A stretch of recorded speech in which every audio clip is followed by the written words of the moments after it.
এই খুনি হাসিনার অবৈধ কমিশন পদত্যাগ করলেই হবে না, এদেরকে অনতি বিলম্বে গ্রেফতার করতে হবে এবং বিচারের মুখোমুখি করতে হবে। আমরা সেনাবাহিনীর ভাইদের আহ্বান জানাই,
গণতন্ত্রের জন্য লড়াই করেছে তাদেরকে তাকে নিবন্ধন দেওয়া হয়নি। এখানে লেবার পার্টি আছে, গণসংহতি আন্দোলনের ভাইয়েরা আছে,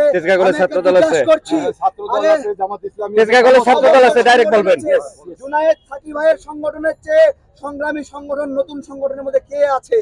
ইরান ভাইয়ের সংগঠনের চেয়ে লড়াই করেছে প্রত্যেকটি ক্ষেত্রে, আর কে আছে? এরা নিবন্ধন পাচ্ছে না।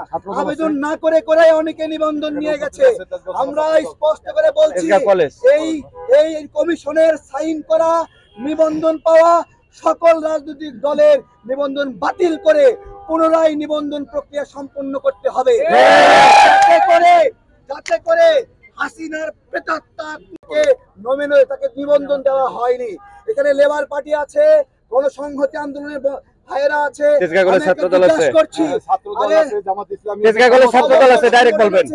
জুনায়েদ সাকি ভাইয়ের সংগঠনের চেয়ে সংগ্রামী সংগঠন নতুন সংগঠনের মধ্যে কে আছে? ইরান ভাইয়ের সংগঠনের চেয়ে লড়াই করেছে প্রত্যেকটি ক্ষেত্রে, আর কে আছে? এরা নিবন্ধন পাচ্ছে না। আবেদন না করে করে অনেকে নিবন্ধন নিয়ে গেছে।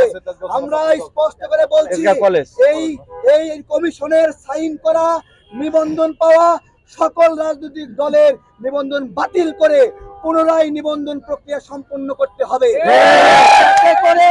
যাতে করে হাসিনার প্রেতাত্মা সংগঠনের মধ্যে কে আছে? ইরান ভাইয়ের সংগঠনের চেয়ে লড়াই করেছে প্রত্যেকটি ক্ষেত্রে, আর কে আছে? এরা নিবন্ধন পাচ্ছে না। আবেদন না করে করে অনেকে নিবন্ধন নিয়ে গেছে। আমরা স্পষ্ট করে বলছি, এই কমিশনের সাইন করা নিবন্ধন পাওয়া সকল রাজনৈতিক দলের নিবন্ধন বাতিল করে পুনরায় নিবন্ধন প্রক্রিয়া সম্পন্ন করতে হবে, যাতে করে হাসিনার প্রেতাত্মা। বাংলাদেশ সেনাবাহিনী জনগণের পক্ষে ছিল, এখনো আছে।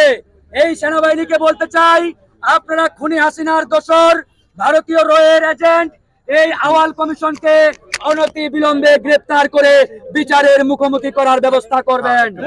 আমরা বেশ কয়েকটি রাজনৈতিক দল এখানে উপস্থিত হয়েছি। আপনারা এটাও জানেন, এই আওয়াল কমিশনকে এই নির্বাচন কমিশন সচিবালয়ের বেশ কয়েকজন কর্মকর্তা এমন ভাবে সমর্থন দিয়েছে, সাপোর্ট দিয়েছে, এই সকল অসাধু কর্মকর্তাদেরও বিচারের আওতায় নিয়ে আসতে হবে।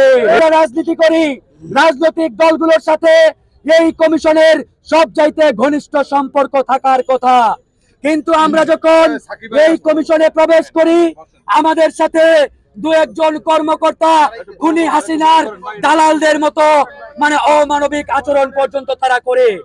আমরা বলতে চাই, জনগণ না থাকলে, রাজনৈতিক দল না থাকলে এই কমিশনের অস্তিত্ব কোথায়? তাহলে এই